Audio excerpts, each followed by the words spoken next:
win in Roman, like I can like be like, I'm here, they brought, like I'll like put this shit on. Her not doing that is so incredible. I hope she knows how awesome that was. You said it yesterday, and I was like I'm not surprised by it.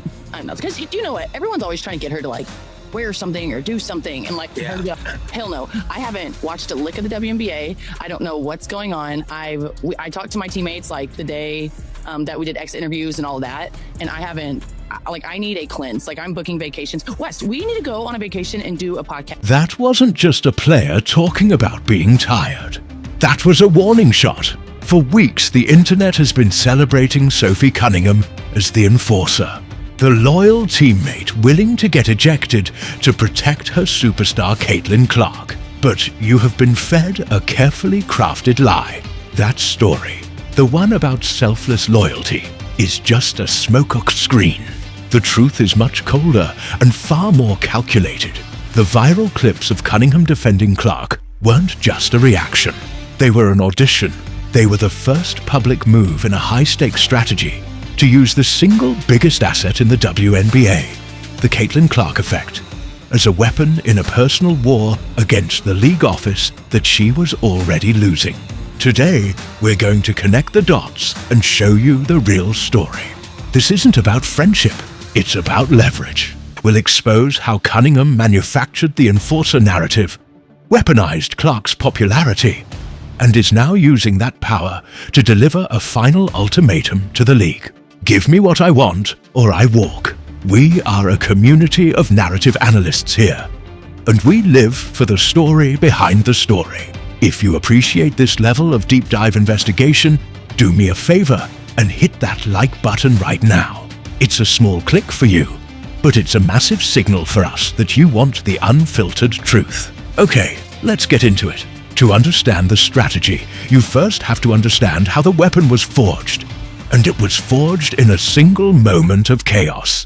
The scene was a game against the Connecticut Sun, and a tense situation spiraled out of control. Caitlin Clark was involved in a controversial on-court altercation, getting struck and pushed to the ground in a multiplayer scuffle. And then, out of the chaos, a narrative was born. Sophie Cunningham charged into the fray to defend her teammate, an action that got her immediately ejected from the game. In the eyes of the media and the fans, the story was simple and powerful. Sophie was the loyal protector, the tough-as-nails veteran, watching over the young superstar. The internet exploded. Fans instantly crowned her the enforcer. Social media was flooded with comments like, "Every superstar needs a Sophie Cunningham." Her jerseys reportedly sold out overnight. In one move, she had transformed her public image. She was no longer just a player. She was a hero in the Caitlin Clark saga. And as we all know in this media landscape, being a main character in Clark's story is the most valuable currency you can have. But what if that wasn't a happy accident? What if that was the entire point? Let's connect the dots here. Because this is the story behind the story that they never wanted to discuss. Before the scuffle, before she was the enforcer, Sophie Cunningham was a soldier fighting a losing battle. For months, she had been one of the most vocal critics of WNBA leadership. She publicly ripped into Commissioner Kathy Engelbert and the front office, dropping bombshell quotes like, "They might be good business people, but they don't know us about basketball, and that's got to change." She was loud. She was getting headlines, but nothing was changing. She had the passion, but she lacked the power. In any high-stakes negotiation, you need leverage. And screaming into the void isn't leverage. The league could find her. They could dismiss her as a hothead. But they didn't have to fundamentally change because she was fighting alone. Okay, now we have to filter out the noise and think like a strategist. What is the single most powerful force in the WNBA right now? It's not a team, it's not a coach, and it's not the commissioner. It's the Caitlin Clark effect.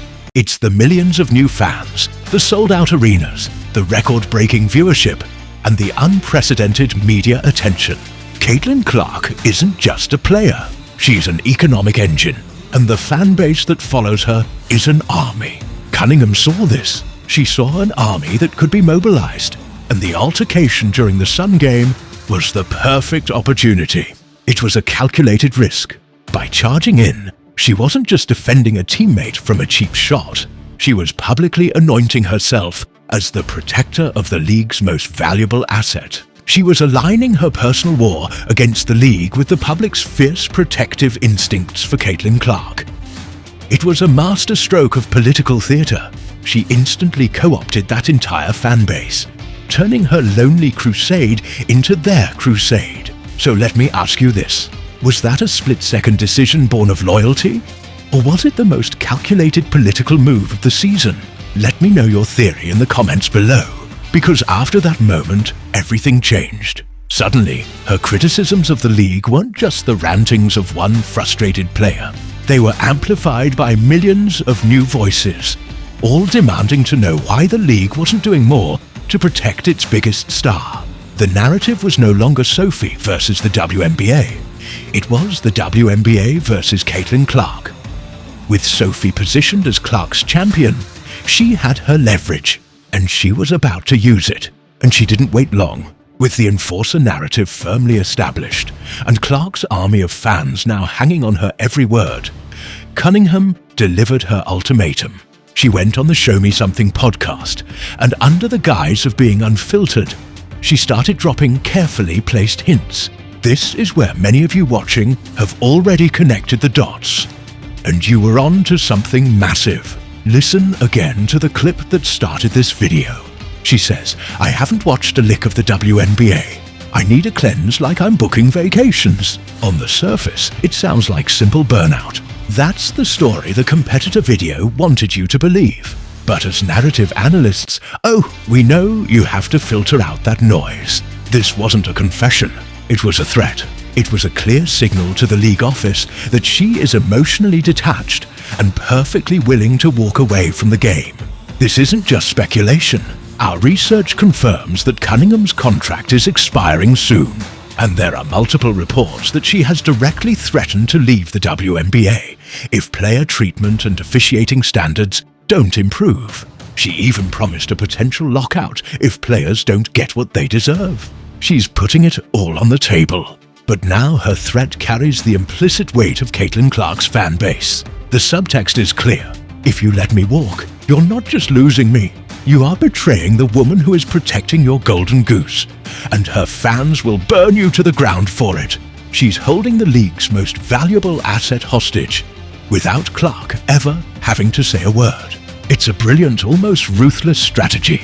She baited the media, baited the fans, and is now baiting the commissioner into a standoff.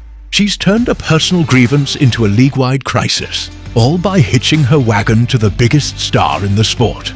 The praise she gives Clark in the same interview isn't just friendly banter. It's part of the performance. So the Colts have fever players out. So if he was not there, but they give everyone jerseys and Caitlin Clark grew up in Iowa, is a Chiefs fan, refused to wear the Colts jersey. She just held it up like this. And she hasn't gone out and said like, "I didn't do it because I'm a Chiefs fan." But the internet was like, she's a real one. I love it, and it's just have fever players out. Sophie was not there, but they give everyone jerseys. And Caitlin Clark grew up in Iowa, is a Chiefs fan, refused to wear the Colts jersey. She just held it up like this. And she hasn't gone out and said like, "I didn't do it because I'm a Chiefs fan." But the internet was like, she's a real one. I love it, and it's just like it's so good. By calling Clark a real one and incredible, she reinforces their public bond, making her ultimatum even more potent. She's reminding the league and the fans, we're a package deal. You want to keep her happy, then you have to deal with me. It's a masterclass in manufacturing leverage where none existed before. The Enforcer isn't just protecting a player on the court. She's enforcing her will on the entire league office. So when we filter out all the noise, the picture becomes crystal clear. This was never just about loyalty. The Wency court scuffle, the Enforcer persona, and the public praise for Caitlin Clark were all tactical moves in a much larger game. Sophie Cunningham, an outspoken critic with no real power, saw an opportunity to hijack the single biggest narrative in the sport for her own agenda. She used the incident with the son as bait, transforming herself into Clark's public protector, and in doing so, drafted an unwitting army of millions. Her threat to leave isn't a sign of burnout. It's the final move in her playbook, a calculated ultimatum delivered with the full weight of the Caitlin Clark effect behind it, daring the League to call her bluff. So, what's your take on all this? Is Sophie Cunningham's master plan a brilliant use of leverage to force necessary change for all players? Or is she a master manipulator who used her teammate as bait for personal gain? Let us know your detailed theory in the comments section below. This story is far from over. We'll be tracking the League's response and every move Cunningham makes as her contract situation comes to a head. Make sure you are subscribed with notifications on so you don't miss the next chapter. And finally, if you know a fan who only saw the Enforcer headlines, share this video with them. Every narrative analyst deserves to understand the real game being played off the court.